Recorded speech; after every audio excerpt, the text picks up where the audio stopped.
जय मसीह की यह सजीव वाहिनी है। मसीह संगति में आप सबका स्वागत है। आइए आज संपूर्ण विश्व में यीशु के नाम से हम सब इकट्ठा होते हैं, उसकी आराधना, उसकी स्तुति करते हैं। पवित्र आत्मा की सहभागिता हमें प्राप्त होती है। हमें कुछ चंद मिनटों में हम लोग परमेश्वर के वचन में से हम लोग मनन करेंगे, और जो बातें प्रभु यीशु मसीह ने अपने चेलों को बताई, वो बातों के ऊपर हम गौर करेंगे। और वही बातें आज हमारे लिए भी है, आशीष का कारण है।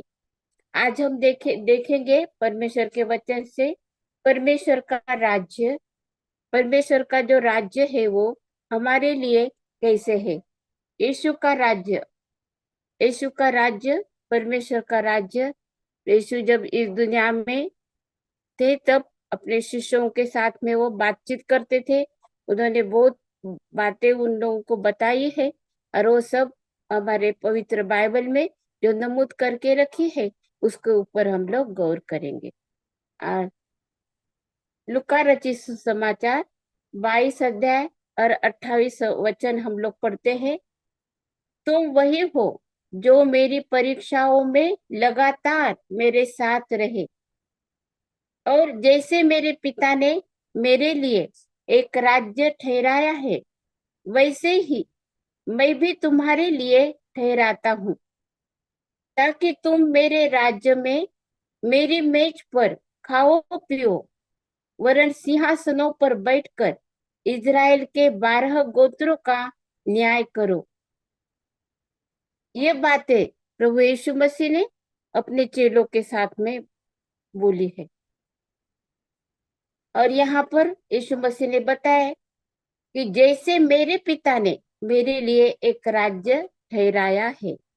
प्रभु यीशु मसीह का जो राज्य है वो अपने स्वर्गीय पिता, यीशु मसीह का पिता, स्वर्गीय पिता जो अदृश्य, जिसको कभी किसी ने नहीं देखा, लेकिन प्रभु यीशु मसीह के चेलों ने जब प्रभु यीशु मसीह को पूछा कि हमें पिता दिखाओ, यीशु ने कहा जिसने मुझे देखा उसने पिता को देखा। तो वही पिता जो अपने चेलों को बताता है कि तुम्हारे लिए, जैसा मेरे लिए एक राज्य ठहराया है परमेश्वर ने, वो वो शुरू से ही ठहराया है, उसका नियोजन है। वो ये पृथ्वी सब कुछ निर्मित के पहले ही परमेश्वर ने जो भी योजनाएं बनाई है उसके अनुसार है। तो उसमें जो यीशु के 12 चेले हैं उन लोगों को आमंत्रित किया है, और बताया वो क्या काम करेंगे फ्यूचर में, कैसे उनकी मिनिस्ट्री रहेगी, क्या उनकी जिम्मेवारी रहेगी, वो भी बताया है। और बताया कि ताकि तुम मेरे राज्य में मेरी मेज पर खाओ पियो। परमेश्वर हमारे कितना प्रेम करता है। वह हमारे वो अपने चेलों को ये बताता है कि उसके संगति में हमको बैठना है, उसके संगति में उसके चेले खाएंगे पिएंगे, उसके संगति में रहेंगे, प्रभु यीशु मसीह के संगति में। ये प्रभु यीशु मसीह का राज्य है, समानता का राज्य, सबको एक जैसा प्रेम करने वाला हमारा परमेश्वर। और सब कौन कौन अच्छा और कौन बुरा है ये नहीं देखता है, लेकिन परमेश्वर प्रेमी है, प्रेम करने का स्वभाव उसका है, इसलिए वो हमको ग्रहण करता है। आइए हम अब परमेश्वर को ऐसे परमेश्वर हमारा है, जीवित परमेश्वर, इसलिए हम उसको धन्यवाद देते हैं। हम लोग देखते हैं अभी, और उसका यीशु का राज्य कैसे है।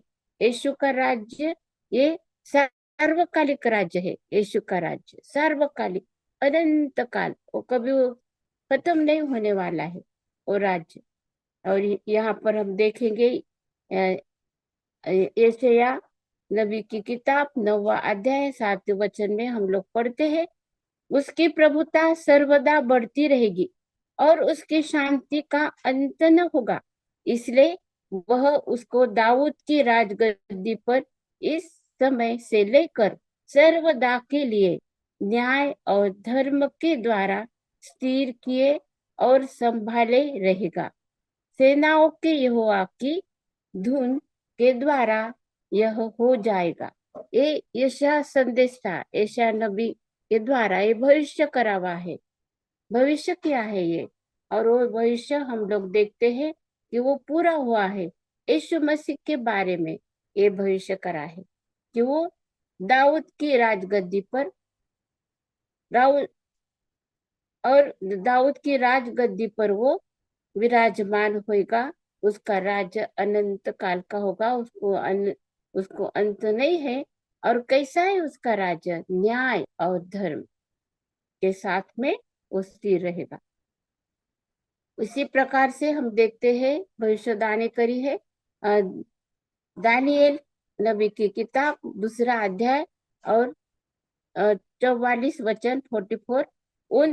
उन राजाओं के दिनों में स्वर्ग का परमेश्वर एक ऐसा राज्य उदय करेगा जो अनंत काल तक न टूटेगा और न वह किसी दूसरी जाति के हाथ में किया जाएगा, वरन वह उन सब राज्यों को चूर चूर करेगा और उनका अंत कर डालेगा और वह सदा स्थिर रहेगा। ये कैसा राज्य है? किस प्रकार का राज्य है ये स्वर्ग का राज्य है। उन राज्यों के दिनों में स्वर्ग का परमेश्वर एक ऐसा राज्य उदय करेगा। स्वर्ग का परमेश्वर प्रभु यीशु मसीह का पिता, जो सृष्टि का उत्पन्न करता परमेश्वर, हमारा पिता, उसके बारे में लिखा है कि अंत में ये ऐसा एक राज्य की निर्मित हुई। और जब प्रभु यीशु मसीह ने अपने अपने कार्य का आरंभ किया तब कहा कि स्वर्ग का राज्य नजदीक है। स्वर्ग का राज्य हमारे बीच में है। हम देखते हैं कि किस प्रकार का ये राज्य है। सार्वकालिक राज्य है ये, और ये राज्य की उन्नति होती रहती है। बढ़ने वाला राज्य है ये। इस दुनिया में बहुत से राज्य है, बहुत से मतलब ऐसे अधिकारी पावर में जो भी कुछ है वो उनका अंत है। उनका जन्म है, उनके राज्य के बारे में लिखा है, लेकिन उनका अंत भी है। लेकिन ये ऐसा राज्य है उसका उसका अंत नहीं है, लेकिन वो बढ़ते रहता है। ऐसे राज्य है ये। और फिर यशायाह 9 और 7 में हम लोग पढ़ते हैं उसके बारे में। उसकी प्रभुता सर्वदा बढ़ती रहेगी और उसकी शांति का अंत न होगा। इसलिए वह उसको दाऊद की राजगद्दी पर इस समय से लेकर सर्वदा के लिए न्याय और धर्म के द्वारा स्थिर किए और संभाले रहेगा। ये यहाँ पर हम लोग देखते हैं कि ऐसा राज्य है परमेश्वर का जो बढ़ता है, बढ़ने वाला है राज्य। उसकी उन्नति होती है। और कैसी उन्नति होती है? उसका राज्य न्याय और धर्म के द्वारा वो स्थिर भी किया जाता है। ये राज्य की बढ़ती होती है और न्याय और धर्म के साथ में परमेश्वर का राज्य स्थिर किया जाता है। आज हमें सच्चा न्याय और धर्म की जरूरत है, और स्थिर ऐसा जो बढ़ने वाला, जो हमारी उन्नति की ओर लेके जाने वाला ऐसा राज्य है परमेश्वर का। अभी हम देखते हैं परमेश्वर का राज्य और जो है हमारे लिए हमारे पास में है। किस प्रकार से वो परमेश्वर का राज्य हमारे पास में है, वचन के द्वारा ही हम लोग देखते हैं, पढ़ते हैं वचन। लूका रचित सुसमाचार 21 और 31 वचन में लिखा है, इसी रीति से जब तुम ये बातें होते देखो तब जान लो कि परमेश्वर का राज्य निकट है। कौन सी बातें जान लेने की है हमें?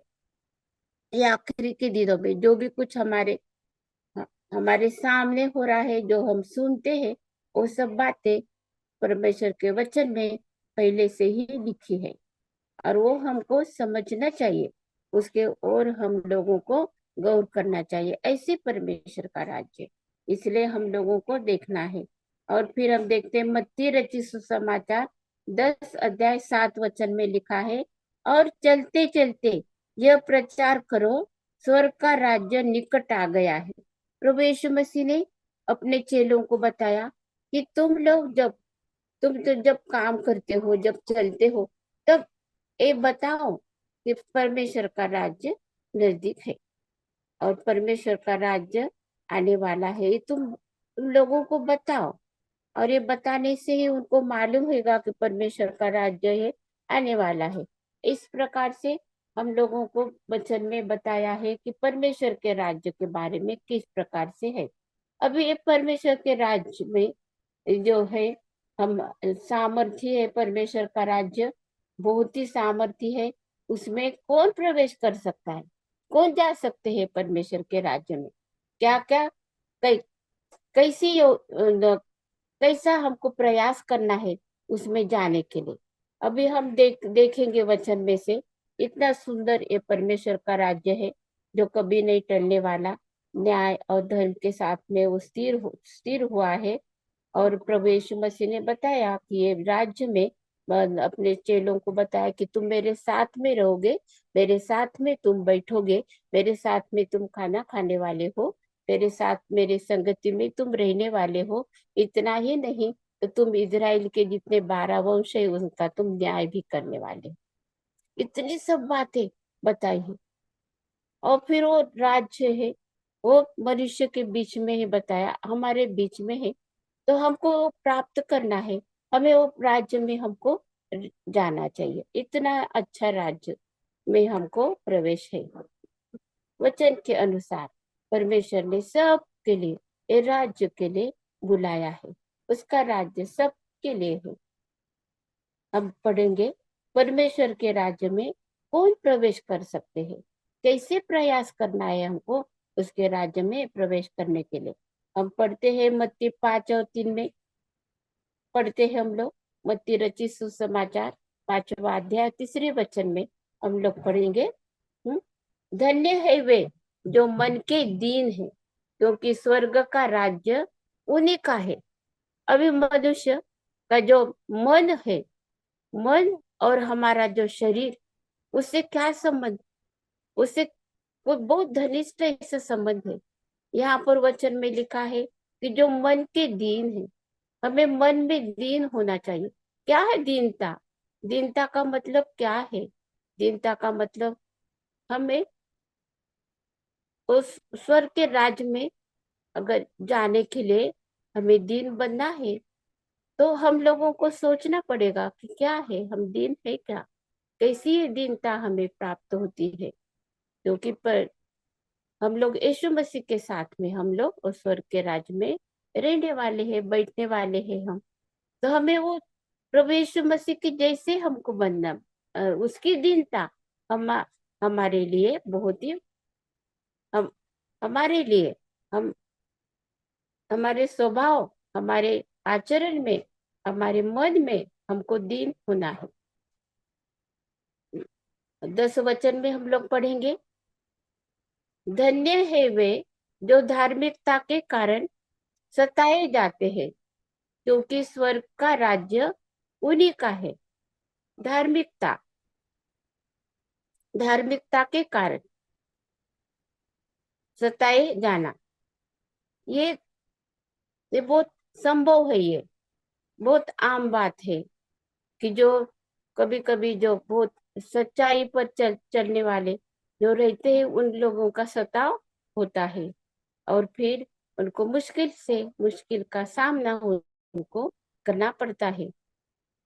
बहुत बार हमें नहीं मालूम होता है कि ये हमारे लिए अच्छा है, लेकिन उनके लिए क्या होता है, सता होता है उनका। जैसे हम इतिहास में हमारे देखते हैं कि हम सावित्री बाई फुले का उदाहरण देते हैं, हम ये बाइबल में नहीं है, लेकिन वो हमारे समाज के लिए है। तो और जो महिलाओं को उसने पढ़ाया, तो महिलाओं को नहीं पढ़ाना चाहिए, इसका विरोध हो गया। उसको उसको पत्थर मारते थे, उसको नहीं नहीं बोलते थे, नहीं करने का है, महिलाओं को मत पढ़ाओ तुम, ऐसे विरोध होता है। जो अच्छा काम करेंगे तो हमारे लिए ऐसा संभव है कि हमें विरोध होता है। हम देखते हैं मत्ती 25 अध्याय 34 और 35 वचन में हम देखेंगे, तब राजा अपनी दाहिनी ओर वालों से कहेगा, हे मेरे पिता के धन्य लोगों, आओ उस राज्य के अधिकारी हो जाओ जो जगत के आदि से तुम्हारे लिए तैयार किया गया है।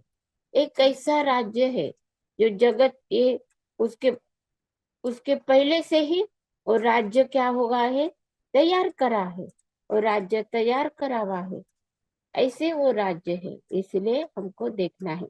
लूक 6 और 20 में हम लोग पढ़ेंगे, तब उसने अपने चेलों की ओर देखकर कहा, धन्य हो तुम जो दीन हो, क्योंकि परमेश्वर का राज्य तुम्हारा है। धन्य है वो जो दीन है। दीनता से परमेश्वर के राज्य में हमें प्रवेश हो सकता है। अभी हम देखेंगे कि क्या कौन लोग हैं जो जो परमेश्वर के राज्य के लिए योग्य नहीं है, ये भी हम देखेंगे। यीशु ने उससे कहा, जो कोई अपना हाथ हल पर रखकर पीछे देखता है, वह परमेश्वर के राज्य के योग्य नहीं है। ये यहाँ पर कौन योग्य नहीं है, ये भी यीशु ने बताया, कि जो काम करना शुरू कर देते हैं और फिर हल पर हाथ रखना, मतलब अभी खेत हल का संबंध, खेत खेती वालों को मालूम है हल क्या चीज है। जब तक हल नहीं चलाते, जमीन में काम नहीं करते, तब तक वो बो नहीं पाते हैं। अगर हल ही नहीं चलाएंगे, जमीन को तैयार नहीं करेंगे, तो कैसे बो पाएंगे? वो बीज को नहीं बो सकते हैं, फसल नहीं ले सकते हैं। एक काम की शुरुआत, जो जो काम की शुरुआत है, प्रभु यीशु मसीह हमारा राज्य में, प्रभु यीशु मसीह ने हमें बुलाया है। हमें प्रभु यीशु मसीह के उसके संग में हमें चलना है, उसकी आज्ञाओं को हमें मानना है, यीशु मसीह को हमारे हृदय में रखना है, और हमें मन में प्रभु यीशु मसीह को जगह देना है। ये उसका अर्थ है। और हम देखते हैं यूहन्ना 3:3, यीशु ने उसको उत्तर दिया, मैं तुझसे सच सच कहता हूँ, यदि कोई नए सिरे से न जन्मे तो परमेश्वर का राज्य नहीं देख सकता। अब यहाँ पर नए सिरे से जन्म लेने की बात हुई है, और फिर निकोदेमस के साथ में बात हुई है ये। तो निकोदेमस ने बताया कि अभी मैं तो बूढ़ा हो गया, अभी माता के जन्म मतलब फिजिकल जो बर्थ है उसी के बारे में उनको मालूम है, लेकिन यहाँ पर ये हमारा आत्मिक जन्म के बारे में है। चाहे हम कोई भी उम्र में हो, हमारा नया जन्म होना संभव है, अगर हम यीशु मसीह को अपना दिल देते, हमारे पापों से हम क्षमा मांगते हैं, प्रभु यीशु मसीह को बोलते हमारे हृदय में तो आ, वो हमारे जीवन में बदलाव लाती है और हमें नया जीवन मिलता है। यूहन्ना 3:3 यीशु ने को उत्तर दिया, मैं तुझसे सच सच कहता हूँ, यदि कोई नए सिरे से न जन्मे तो परमेश्वर का राज्य नहीं देख सकता। कितना महत्वपूर्ण है ये, बहुत ही महत्वपूर्ण है। जब हम कोई का सीढ़ियों को सीढ़ी चढ़ते हैं हम लोग, तो एकदम से हम लोग ऊपर की सीढ़ी तक नहीं पहुंच सकते, हमें एक एक सीढ़ी का वहां पर हमको चढ़ना पड़ेगा। तो ये सबसे शुरुआत की बातें हैं जो परमेश्वर के राज्य में हमको प्रवेश करना है। अभी हम देखते हैं हमको कैसे प्रयास करना है। हमें प्रथम आवश्यक है हमारे लिए, प्रेरितों के काम 14 और 22 अध्याय में लिखा है, और चेलों के मन को स्थिर करते रहे और यह उपदेश देते थे कि विश्वास में बने रहो, और यह कहते थे, हमें बड़े क्लेश उठाकर परमेश्वर के राज्य में प्रवेश करना होगा। यहाँ पर लिखा है, जो चाहते हैं कि हम परमेश्वर के राज्य में प्रवेश करें तो हमें क्या करना पड़ेगा। बहुत, यहाँ पर तो लिखा है कि क्लेश, दुख उठाना पड़ेगा। हमें बड़े क्लेश उठाकर परमेश्वर के राज्य में प्रवेश करना होगा। हमें प्रयास करना होगा परमेश्वर के राज्य में प्रवेश करने के लिए। आज हम इस स्थिति में है, कभी भी कोई किसी भी समय पर यीशु मसीह का आगमन होने वाला है, एनी टाइम। तो हमें तैयार रहना है। हमको हमारे मन में हमको दीनता से रहकर यीशु मसीह को हमारे हृदय को देना है। हमारे जीवन में जो बातें हैं जो परमेश्वर की आराधना और स्तुति करने के लिए रोकती है, धार्मिकता का जीवन बिताने के लिए रोकती है, और हमें ऐसी बातें हैं हमारे जीवन में, वो हम उसको नहीं छोड़ सकते। अब कोई ऐसी आदतें हैं जिससे हमें छुटकारा नहीं मिलता है। ये सब बातें प्रभु यीशु मसीह हमारे जीवन से अलग करेगा, हमारे प्रयास से नहीं, हमारे प्रयत्न से नहीं, लेकिन प्रभु यीशु मसीह की कृपा से, पवित्र आत्मा की सामर्थ्य से ये सब बातें हमारे जीवन में से निकल जाएगी। और हमको प्रयास करना है। प्रभु तो हमें ऐसा मौका दे, हमें आज तक तूने संभाला है, आगे भी तू संभाल। जो वर्तमान स्थिति में हम लोग जीवन बिता रहे हैं, आज हम एक अपने अपने अपने मन की ये विलीननेस है, ये परमेश्वर का वचन और कोई भी ऐसे आत्मिक जो बातें हैं, उसके लिए कोई भी किसी को भी फोर्स नहीं कर सकते, हम लोग दबाव नहीं ला सकते, कुछ भी नहीं कर सकते हम लोग, क्योंकि ये अनुग्रह की बातें हैं। अनुग्रह की बातें, हमारी इच्छा की बातें हैं। परमेश्वर हमें बहुत बार हमें मौका देता है, हमें सुधारने का मौका सबको देता है परमेश्वर, लेकिन हमें वो मौका हमें अ, समझ लेना चाहिए, वो टाइम को समझ लेना चाहिए और प्रभु यीशु मसीह को अपने हृदय में जगह देना चाहिए। अभी हम देखेंगे कि अ, न्याय का प्रमाण क्या है। दूसरे दूसरे थिस्सलुनीकियों की पत्री, पहला अध्याय 5वां वचन, यह परमेश्वर के सच्चे न्याय का स्पष्ट प्रमाण है कि तुम परमेश्वर के राज्य के योग्य ठहरो, जिसके लिए जिस जिसके लिए तुम दुख भी उठाते हो, तुम दुख भी उठाते हो। यहाँ पर लिखा है, यह परमेश्वर के सच्चे न्याय का स्पष्ट प्रमाण है कि तुम परमेश्वर के राज्य के योग्य ठहरो। परमेश्वर के राज्य के योग्य ठहरना, ये पर ये तो वचन के अनुसार हम लोगों को मानना पड़ेगा, विश्वास करना पड़ेगा परमेश्वर के वचन के अनुसार। और दुख दुख उठाना मतलब क्या? हमारी इच्छा जब पूरी नहीं होती तब हमें दुख होता है, हमारी अपनी इच्छा। हमें परमेश्वर की इच्छा हमें पूरी करना है। परमेश्वर की इच्छा है कि हम उसके पुत्र यीशु मसीह पर विश्वास करें और हम धार्मिकता का जीवन बिताएं। पवित्र आत्मा की सहायता से हम हमारे जीवन को बिताएं। याकूब की पत्री, दूसरा अध्याय और 5वें वचन में लिखा है, हे मेरे प्रिय भाइयों सुनो, क्या परमेश्वर ने इस जगत के कंगालों को नहीं चुना कि विश्वास में धनी और उस राज्य के अधिकारी हो जिसकी प्रतिज्ञा उसने उसने उनसे की है, जो उससे प्रेम रखते हैं। परमेश्वर से प्रेम रखने का, हमें परमेश्वर से हम बहुत बार हम लोग बहुत अधूरे हो जाते हैं। हम इतने हम लोग कैपेबल नहीं है कि हम किसी बहुत किसी के मतलब पूर्णता से हम किसी को प्रेम कर सकते हैं।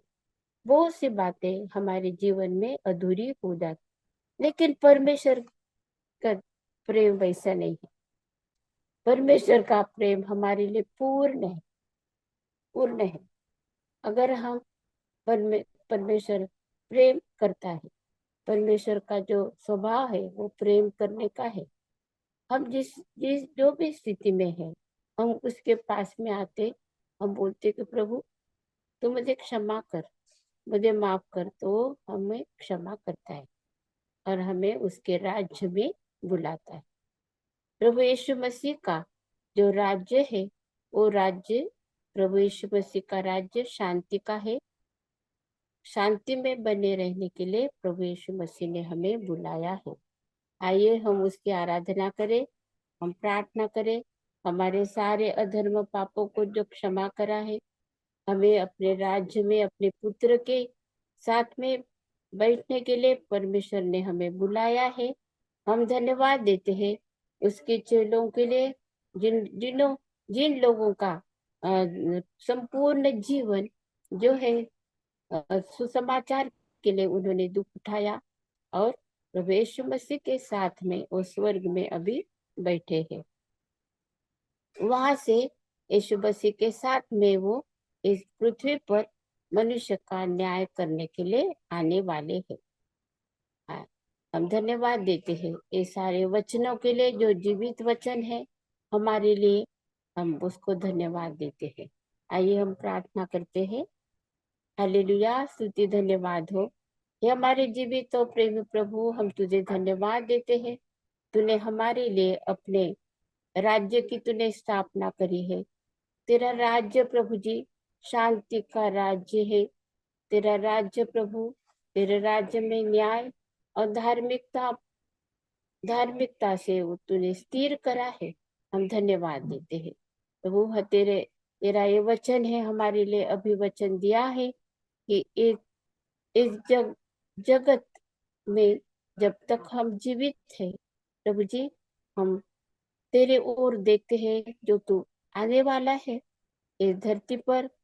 कभी भी तो आने वाला है, क्योंकि तूने वायदा करा है कि तू एक दिन आने वाला है प्रभु।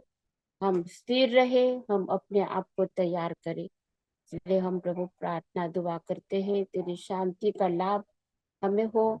हमारे सारे पापों को, अधर्म को तूने क्षमा करा है। तेरे पवित्र लहू बहाने से प्रभु जी तूने हमें छुटकारा दिया, हमें मुक्ति दी है। इसलिए हम तुझे धन्यवाद देते हैं। ये प्रार्थना प्रभु यीशु मसीह के नाम से करी है, इसीलिए तो सुना ग्रहण कर, आमीन। आइए हम आशीर्वचन पढ़ते हैं। जो एक एक वचन जो है वो हम ग्रहण करते हैं, वो हमारे लिए है आशीर्वचन। अब जो तुम्हें ठोकर खाने से बचा सकता है और अपनी महिमा की भरपूरी के सामने मगन और निर्दोष करके खड़ा कर सकता है, उस एकमात्र परमेश्वर हमारे उद्धारकर्ता की महिमा और गौरव और पराक्रम और अधिकार हमारे प्रभु यीशु मसीह के द्वारा जैसा सनातन काल से है, अभी भी हो और युगान युग रहे, आमीन। अब प्रभु यीशु मसीह का अनुग्रह और परमेश्वर का प्रेम और पवित्र आत्मा की सहभागिता हम सब के साथ और समस्त विश्व में विश्वासियों के साथ और सजीव वाहिनी के समस्त परिवार के साथ में आज से लेकर अनंत काल तक होती रहे, आमीन।